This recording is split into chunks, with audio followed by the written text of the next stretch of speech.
وہ محنت کس چیز پر کرتے ہیں؟ وہ محنت کرتے ہیں عقیدے پر. عقیدہ صحیح ہے تو باقی سب اعمال صحیح ہیں. اللہ تبارک و تعالیٰ نے خود فرمایا ان اللہ لا یغفر ان یشرک بہ ویغفر ما دون ذلک لمن یشاء کہ اگر شرک کرو گے تو معاف نہیں کروں گا، شرک کے علاوہ گناہوں کو معاف کر دوں گا. اللہ تبارک و تعالیٰ نے کا فرمان ہے. تو اس لیے سب سے بنیادی چیز اور سب سے پہلی چیز اگر کوئی ہے تو وہ ہمیں عقیدہ ٹٹولنے کی ضرورت ہے. تو اللہ تبارک و تعالیٰ فرماتے ہیں ایاک نعبد کہ ہم تیری ہی عبادت کرتے ہیں. اگر کسی شوہر سے اس کی بیوی یہ کہہ دے کہ میں تیری بھی بیوی ہوں، وہ اس کو قبول نہیں کر سکتا. وہ کہے گا کہ یہ کہو کہ میں تیری ہی بیوی ہوں. اللہ تبارک وہ تو ایک بیوی ہے، وہ تو ایک انسان کا رشتہ ہے. اللہ تبارک و تعالیٰ کا رشتہ جو جس اللہ نے ہمیں پیدا کر کے تمام ضروریات کو ایک مرحلے سے گزار کر کے ہمیں جوانی تک، بڑھاپے تک یا اس کے بعد کی عمر تک، اور پھر اس کے بعد اللہ تبارک و تعالیٰ نے کاروبار کی کامیابیاں، پھر اللہ تبارک و تعالیٰ نے بچوں کی خوشیاں، پھر اللہ تبارک و تعالیٰ نے اس کے مکانات کی خواہش کے مطابق بنا دینا، یہ تمام چیزیں اللہ تبارک و تعالیٰ نے اپنی قدرت سے ہمیں دی ہے. اور پھر کوئی انسان اللہ تبارک و تعالیٰ کی ذات کے ساتھ کسی کو شریک ٹھہرائے تو پھر اس کے ساتھ جو سزا اللہ تبارک و تعالیٰ اس کے لیے منتخب کرے وہ کم ہی ہے. تو اس لیے اللہ تبارک و تعالیٰ کی ماتھا ٹکے تو صرف اور صرف اللہ تبارک و تعالیٰ کے سامنے. یہ بات ذہنوں میں بیٹھ جائیں کہ ہمارا مشکل کشا، ہمارا حاجت روا، ہمارا دستگیر صرف اور صرف اللہ تبارک و تعالیٰ ہے. بہت ساری چیزیں ہیں جو آج مسلمانوں کے اندر پیدا ہے جس کو ہم شرک سمجھتے نہیں، اور جو شرک ہے. ایک لفظ بولا جاتا ہے عالم الغیب کون ہے؟ اس کو کہتے ہیں لفظ عالم الغیب. اس کا مطلب کیا ہے؟ عالم الغیب کہتے ہیں غیب کی بات کو جاننے والا، لیکن عالم الغیب کہتے ہیں اس علم کو جس کو اللہ تبارک و تعالی جس کو کسی سے سیکھا نہ گیا. علم غیب وہ علم ہے جس کو کسی سے سیکھا نہ گیا ہو. اللہ کے نبی صلی اللہ تعالیٰ علیہ وسلم کو علم کس نے عطا فرمایا؟ اللہ تبارک و تعالیٰ.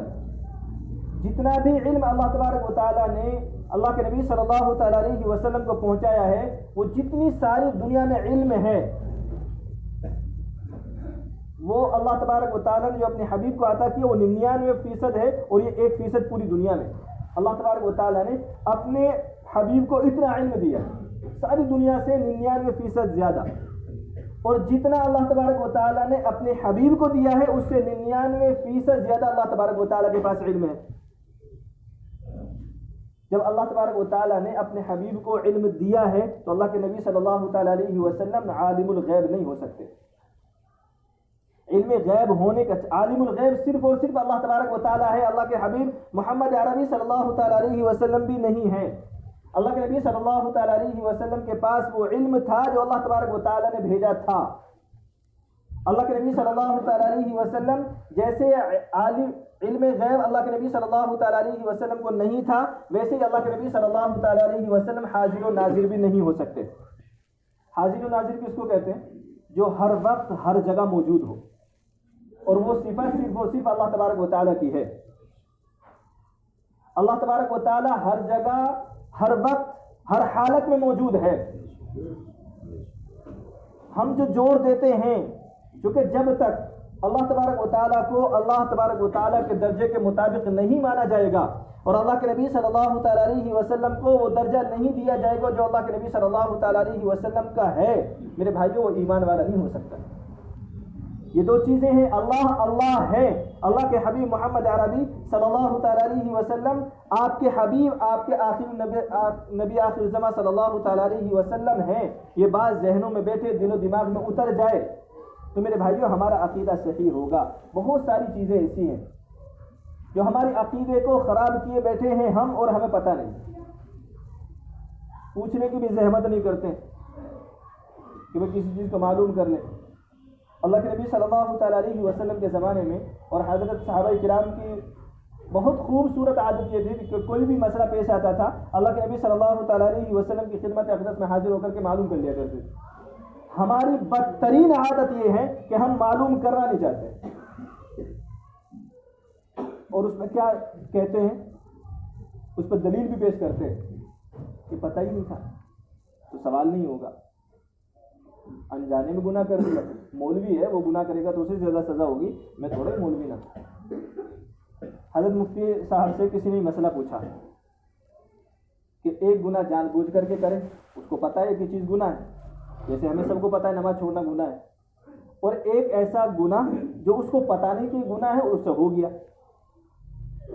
تو حضرت مفتی صاحب نے کیا جواب دیا کہ جس کو پتہ تھا کہ یہ گناہ ہے اس نے گناہ کیا, کہ اس کو تو اس گناہ کی سزا ملے گی, اس نے وہ گناہ کیا ہے, اور جس نے کو پتہ نہیں تھا کہ اسے ڈبل سزا ملے گی. کیونکہ جاننا یہ ہر ایمان والے کے اوپر اللہ تبارک و تعالیٰ نے فرض کیا ہے. حلال و حرام سے بچنا, اتنا علم سیکھنا, یہ ہر ایمان والے کے اوپر فرض ہے. کوئی آدمی یہ کہے کہ ہمیں پتہ نہیں تھا ہماری جان بچ جائے گی, تو اس مفتیان کرام کے پھر فتویٰ پوچھ لو, اور مفتیان کرام سے جا کر کے معلوم کر لو پھر کہ کیا کرنا ہے. اس لیے ہر انسان کو چاہیے کہ وہ جو نہیں جانتا ہے اس کو چاہیے کہ وہ سیکھے. پیدا ہونے سے لے کر کے موت تک سیکھنے کی کوشش کرنی چاہیے ہر انسان. اللہ کے نبی صلی اللہ تعالیٰ علیہ وسلم کی حدیث ہے کہ تم عالم بنو. فرمایا, سب سے فرمایا, کسی ایک سے نہیں, کہا تم عالم بنو. عالم نہیں بن سکتے ہو, طالب علم بنو. طالب علم نہیں بن سکتے ہو, علم کی مجلس میں بیٹھنے والے بنو. کا وہ بھی نہیں بن سکتے ہو, کا علم کی بات کو غور سے سننے والے بنو. اور فرمایا کہ 5ویں قسم کے مت بننا, کا علماء سے بغض رکھنے والے نہ بننا. تو اگر ہم عالم, چونکہ عمر نکل گئی, عالم تو سب انسان نہیں بن سکتے, ہر شعبے میں ضرورت ہے, تو ہر انسان طالب علم بن سکتا ہے. طالب علم کا مطلب یہ ہے کہ وہ سیکھنے کی کوشش کرتا رہے, وہ سیکھنے پہ لگا رہے.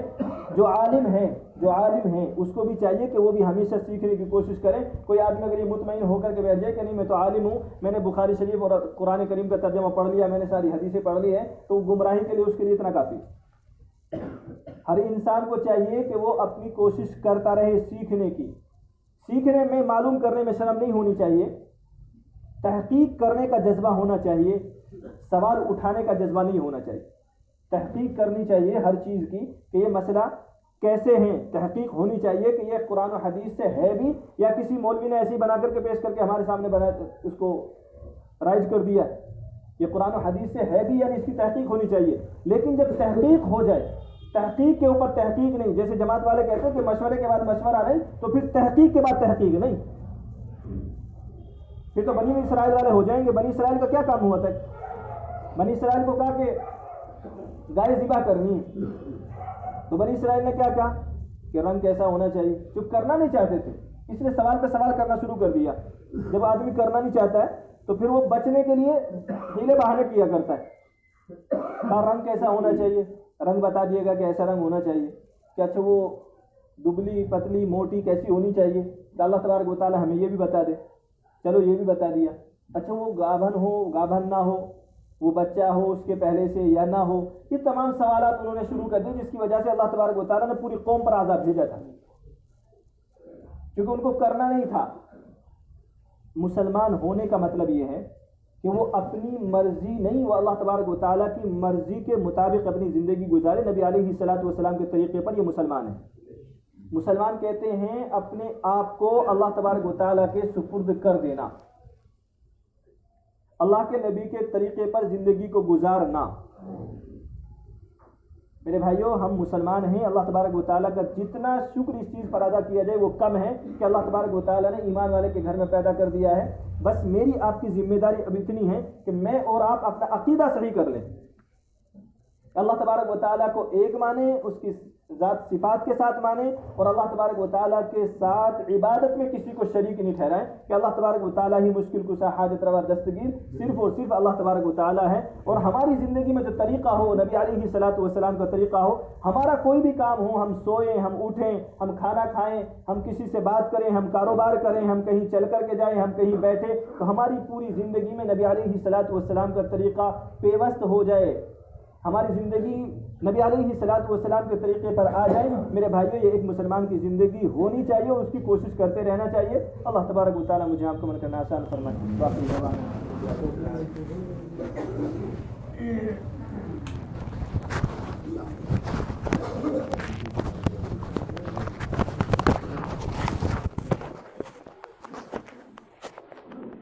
وہ محنت کس چیز پر کرتے ہیں؟ وہ محنت کرتے ہیں عقیدے پر.